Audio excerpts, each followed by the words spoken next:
संदर्भात कशा पद्धतीने तयारी आणि एकंदरीत काय कार्यक्रम इथं आखलेला आहे? आता 15, 16, 17 तारखेला जेव्हा आमची 17 तारखेला रवळनाथ देवाची प्रतिष्ठापना होणार त्याच्यासाठी आज आम्ही सगळ्या मूर्त्या सावंतवाडीच्या नेमेकडून तिकडून आमच्या मूर्तिकाराकडून मूर्त्या सगळ्या आणल्या आहेत आणि आता सगळे आम्ही भाविक आणि जे सगळे मूर्ती आणायला आले ते आता दिंडीबरोबर डायरेक्ट रवळनाथ देवळाकडे सगळ्या मूर्त्या नेणार आहेत. तिकडे मूर्त्यांना ओवाळून मूर्त्यांना तिकडे आतमध्ये देवळात नाही देवळाच्या बाहेर ठेवणार आहे आणि मग आमचा प्रोग्राम पूर्ण 15 तारखेला चालू होणार. जात असताना इथं दिंडी आणि लेझिम असा काय नवीन कार्यक्रम नाही, फक्त आम्ही दिंडी आणि आपलं हे चालू करणार आहे आणि दिंडीचा हा प्रोग्राम डायरेक्ट पुढे आपल्या रवळनाथ देवळाकडे चालू आहे.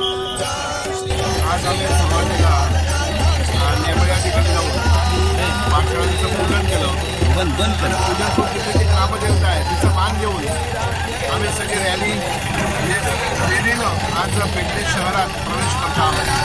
हजारो संख्येनं पेडण्याचे ग्रामस्थ भक्तमंडळी आणि भक्तगण सगळे घेऊन आता मी वाजत मंदिरापर्यंत मूर्ती घेऊन जाणार आहोत आणि येणाऱ्या पुढच्या 2 दिवसात कार्यक्रमाला सुरुवात होईल.